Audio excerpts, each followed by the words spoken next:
Sir నమస్తే. నమస్తే నాగరాజు అన్న, ఏం సంగతులు? చెప్పండి, బాగున్నారా? పడుకున్నావా ఏంటి?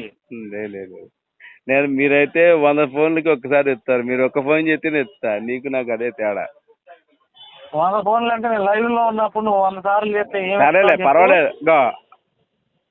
కొంతమంది దుర్మార్గపు పాస్టర్ల మీద మీరు 100 రెట్లు బెటర్, వదిలేయండి.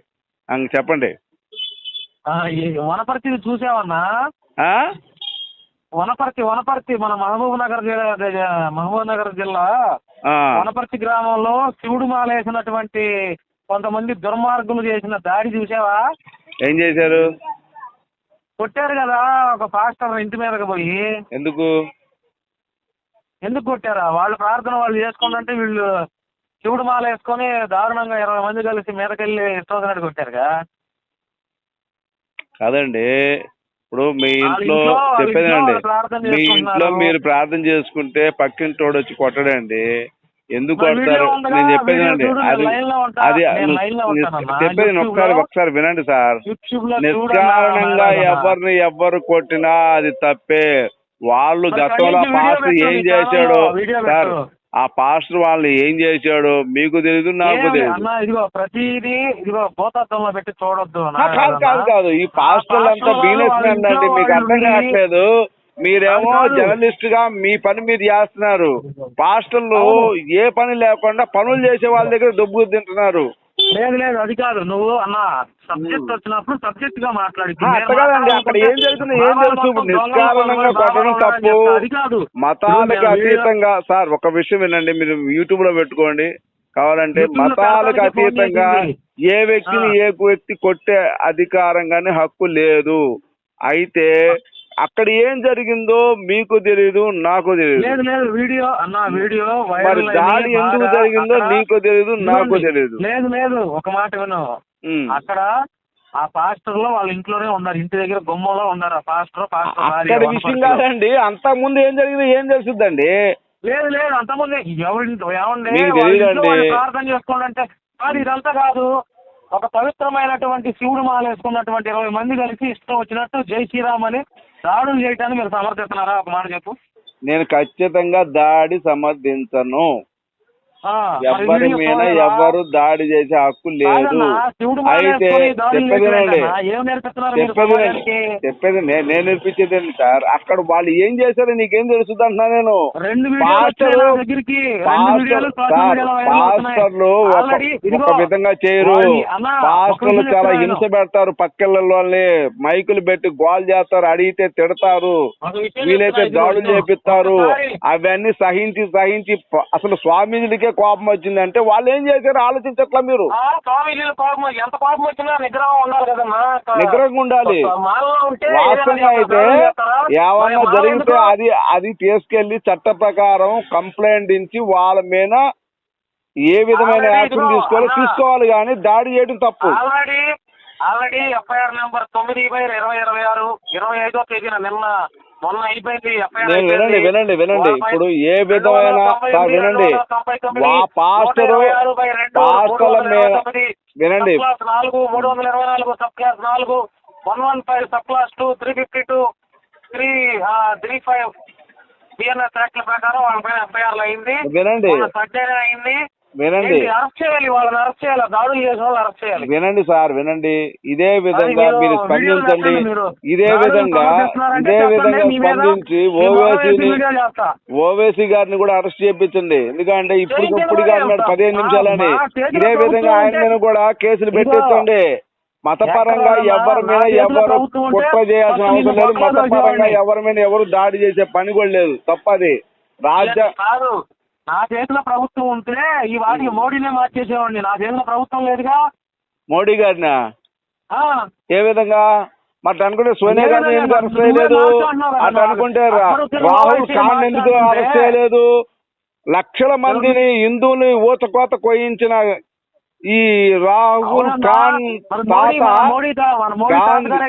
రాహుల్ ఖాన్ వాళ్ళ నాన్న లక్షల మంది చావుకి కారణమయ్యాడు. ఇందిరాగాంధీ గారు కూడా లక్షల మంది చావుకి కారణమైంది హిందువుల్ని. మరి వాళ్ళు కూడా అరెస్ట్ చేయించండి. ఈ దేశాన్ని బాగు చేసేవాళ్ళు మీరు అరెస్ట్ చేయించాల్సింది. ఈ దేశాన్ని నాశనం చేయడానికి ప్రయత్నించిన కాంగ్రెస్ వాళ్ళని అరెస్ట్ చేయించండి. ఈ దేశంలో అక్రమంగా ఉన్న రోహింగ్యాలని అరెస్ట్ చేయించండి. ఈ దేశంలో అక్రమ వలసదారుల నుంచి ఈ దేశంలో అక్రమంగా ఉన్న రోహింగ్యాలని అరెస్ట్ చేసి నిజమైన ఇస్లాం పాటిస్తూ భారతదేశంలో ఉన్న ఇస్లాం సోదరులను కాపాడండి.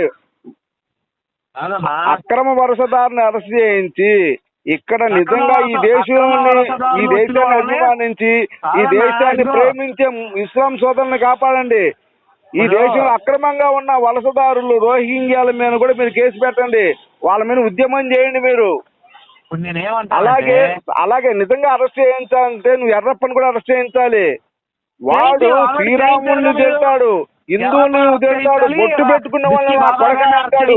మరి అలాంటి లుచ్చాల అప్పంకిని పక్కన పెట్టి మీరు కూర్చొని అలాంటి లుచ్చాల అప్పంకిని పక్కన పెట్టి మీరు అన్నాన్ని గౌరవిస్తున్నారంటే మీ ఆలోచన ఎంత అద్భుతంగా ఉందో నాకు అర్థం అవుతుంది ఇప్పుడు భానుమేకల గారు. అరే మరి దాడులే కదా పురుగులుస్తుంది ఈ అర్రప్పగాడు.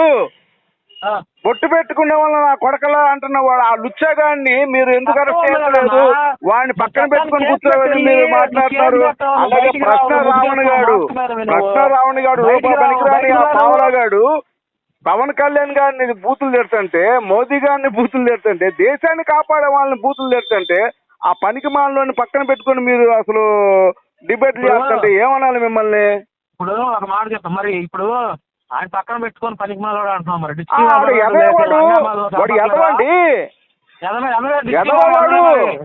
కృష్ణరావు అనేవాడు ఎదవా, ఈ ఎర్రప్పగాడు పోరంబోకు, అభినవ్ దర్శన్ గాడు అంతకన్నా పచ్చి ఎదవా, వాడు పేటీఎం పేచాడు. ఇలాంటి ఎదవల్ని కూర్చోబెట్టుకుని నేను అంటున్నా. ఓకే, మీ దగ్గర ప్రూఫ్లు ఉన్నాయా? వాళ్ళు ప్రజల నుంచి డబ్బులు దొబ్బుతున్నారని మేము తీసుకొస్తాం. ప్రతి చర్చి నుండి ఒక అకౌంట్ తీసుకొద్దాం, గవర్నమెంట్ కి అందజేద్దాం డబ్బంతా. ప్రతి మసీదు నుంచి గవర్నమెంట్ కి అందిస్తాం. అలాగే హిందూ సంఘాలు కూడా ఏదైనా అక్రమంగా సంపాదిస్తే గవర్నమెంట్ కి అందిస్తామంటున్నాను. నేను వస్తాను సార్. ప్రతి చర్చి నుంచి అకౌంట్ తీసుకురండి, ప్రతి మసీదు నుంచి అకౌంట్ తీసుకురండి, ప్రతి గుడి నుంచి అకౌంట్ తీసుకురండి, ప్రతి పాస్టర్ నుంచి అకౌంట్ తీసుకురండి. నేను వస్తా. చెప్పు, మేము అరెస్ట్ చేయించాలంటే మా చేతుల్లో ఉంటే బ్రహ్మాండంగా ఉంటుంది. ఇంత నాశనం ఎందుకు అయ్యేది? కాదండి, మీకేంటంటే హిందువుల్ని ఏ కాడికి ఎదవల్ని చేసి చూపించాలి. ఇంకెంతకాలం భరించాలండి? లక్షల మంది హిందువులు మేము కోల్పోయాం. లక్షల మంది కోట్ల మంది హిందువులు గురయ్యారు. లక్షల మంది ఆడవాళ్ళు మానాలు దోచుకోబడ్డాయి. ఇంకెంతకాలం మేము భరించాలి? దౌర్జన్యం వల్ల ఎవరైనా మాట్లాడతారన్నా? పాస్టర్ దాడి చేశారంటే పాస్టర్ మీద దాడి అన్యాయంగా దాడి చేస్తే ఖండిస్తున్నా. నేను చెప్తున్నా, వినండి భానుమేకల గారు, మీ ప్రశ్నకి జవాబు చెప్పనివ్వండి. భానుమేకల గారు గొడవలు చేయమని ఏ ధర్మం చెప్పింది? అవును, గొడవలు చేయమని చెప్పింది బైబిల్ చెప్పిందండి. వాళ్ళ ఇళ్ళ మీద పడి కొట్టండి, వాళ్ళ ఆడవాళ్ళని చేర్చండి, చిన్నపిల్లల్ని చంపండి బైబిల్ చెప్పింది. సార్, భగవద్గీత చెప్పాలా? బైబిల్ చెప్పింది. మరి బైబిల్ చెప్పింది. భానుమేకల గారు మీరు మాట్లాడి నేను అవుతా, నేను మాట్లాడితే మీరు ఆగండి. భానుమేకల గారు మీరు మాట్లాడితే నేను అవుతా, నేను మాట్లాడితే మీరు ఆగండి. చర్చ కొనసాగిస్తాం. నేను బైబిల్ ప్రకారంగా నేను చూపిస్తాను, మీరు భగవద్గీత ప్రకారంగా చూపించండి. భగవద్గీత ఖురాన్ నేను అన్నట్లా దాడులు చేయడం కరెక్టా? ఎవడైనా మీరు అంటున్నారుగా హిందూ గ్రంథాలు ప్రేరేపించినా లేదంటే లేదండి, బైబిలే ప్రేరేపిస్తుంది చంపమని. ఆడవాళ్ళని చంపమని చెప్పింది బైబిలేనండి, చిన్నపిల్లల్ని చంపమని చెప్పింది బైబిలేనండి, కన్ని పిల్లల్ని తీసుకొచ్చుకొని రేప్ చేసుకోమని చెప్పింది బైబిలేనండి చెప్తున్నాను నేను. గౌరవించుకోవాలి కదా, ప్రేమించుకోవాలి కదా. ఇంకెంతకాలం గౌరవిస్తామండి? గాంధీ తాత ఏమన్నాడు? ఏ మతస్థులైనా వచ్చి కొట్టించుకోండి, చంపించుకోండి గాంధీ తాత. ఇంకెంతకాలం కొట్టించుకోవాలి, ఎంతకాలం తిప్పించుకోవాలి, ఎంతకాలం రేపు చేయించుకోవాలి సార్ భానుమేకల గారు? కాదు సార్, గాంధీ గారు ఏమన్నారు? మీరు శాంతంగా ఉండండి, సౌమ్యంగా ఉండండి, ఇతర మతస్థులు వచ్చి చంపించుకోండి, కొట్టించుకోండి అంటే లక్షల మంది హిందువులు ఓతకొత గొరియారు. ఇప్పుడు అంటే పాకిస్తాన్ లో ఉంది హిందువులు కాదా అండి? బంగ్లాదేశ్ లో ఉంది హిందువులు కాదా అండి? మరి గాంధీ ఎందుకు చెప్పాడండి శాంతంగా ఉండండి?